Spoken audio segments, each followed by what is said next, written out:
Hi everybody, thanks for watching. Excuse the mess, we are picking up a new washing machine, or we actually have it.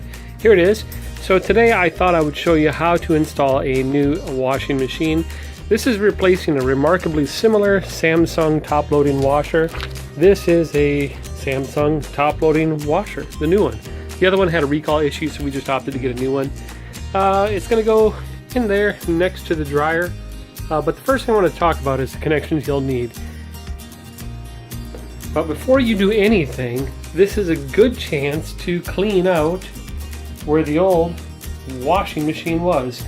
Nothing too bad really, it looks like an old top to a detergent got stuck down there and then a bunch of lint.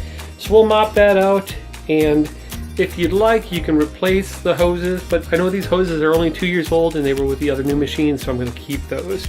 It's kind of nice to have them color coded, red for hot, blue for cold. And also, let's see, we drain into the utility sink, but the other connection you'll need would be a drain either into a wall port like that or into a utility sink. And most washers take regular power outlets like that, not the 220 volt like a big dryer, but a regular one like that. So without much further ado, I'm going to go ahead and get a mop and clean this floor up, and then we'll push the new machine back there.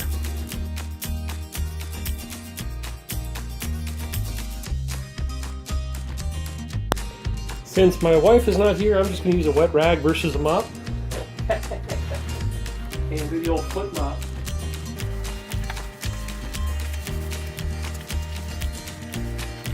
Okay, satisfied that all the things are gone, all the little dust bunnies. The other thing I noticed is we have some rubbing on the dryer. So what I'm going to do is I'm going to go get a sheet of styrofoam, probably about a 1/2 inch to 3/4 inch thick styrofoam, and I'm going to place that between the two machines. Hopefully just to keep them from knocking or scuffing, be a little insulation. So I'll bring that right back. Alright, I'm back. Here's my sophisticated space maintainer. Just going to set that between the machines. That'll keep them from rubbing, keep them from making some excess noise, and hopefully just be a little more nice to the machines. Let's go get the new washer and put it in place. Oh, by the way, the only tools I should need is pretty much a slip wrench, and that's just to connect the hot water supplies. You know, so you can probably hand tighten it, but I like to give it another snug with a little slip wrench like this. So, minimal tools for installing the washer. As you get the machine close, you want to go ahead and inspect the machine. Make sure you've got all the packaging material off. This one comes with directions, some attachments in here. Get that out. Kids' play area back there too, where they stored all their toys. But more importantly, you want to make sure it's off and clean in the back. So we've got the discharge hose, the power cord, power cord, where'd it go? Here we go. Put the power cord free. I'm going to drape that around the front. And same with the water discharge hose. We'll drape it around the front. Okay, I can push it back into place now, knowing I can get access to everything I need. I've got these little sliders on the feet, but one fell off, so I need to be careful not to scratch our pretend wood floors.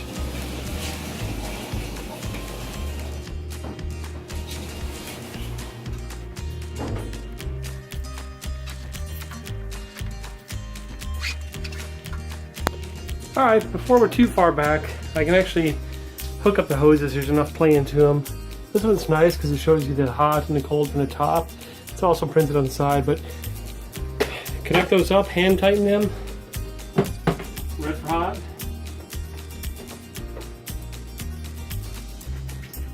If you're not sure about the hoses, get new ones, replace them.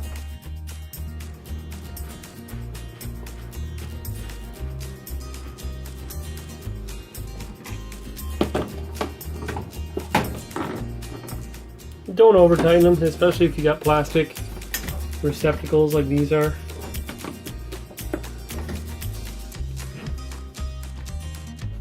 This is probably the simplest connection. Just plug it in, make sure you have a grounded outlet. Okay, he's powered up. And all the connections are important. So this last one is just as important. This is what the dirty, used water comes out of. We'll drain it into our utility sink. And we've got a little cheat sheet, that little curve there, that's going to help train the hose so it doesn't spray up and get all over the place. So we'll hook this through that, and then I zip tie it to the side of the tub just to make sure it's extra secure. There is the hose. You know, I'm not entirely satisfied with the connection there, so we're going to push this back and do a test load. I'm going to watch that close.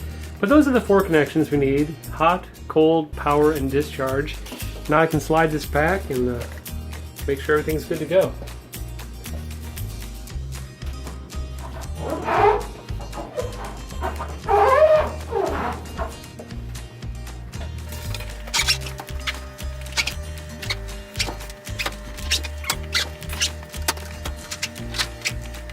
Alright, it's a little bit taller than the model from 2 years ago. You saw me lift up the hood to make sure it would stay up by itself without the cupboards.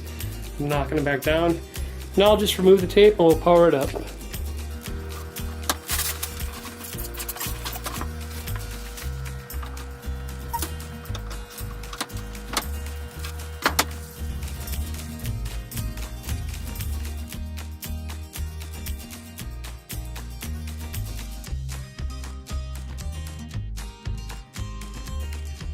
Alright, I've loaded the bleach. It's a load of whites with some detergent in there. Let's power it up. I'm mostly checking for leaks, so we'll just go a quick cycle.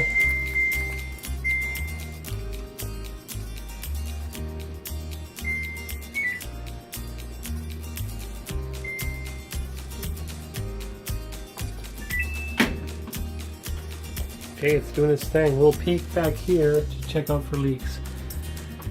But if nothing goes wrong, that's how simple it is to push back a new washing machine, connect the water hose, the electrics, and the outlet. It should take an average person about 15 minutes. You're going to watch that first load closely to make sure you have a good connection on everything, you're not leaking. That's about it. Turn the water on maybe. There we go. Now we're talking. Don't forget to turn the water on. That's it. Thanks for watching.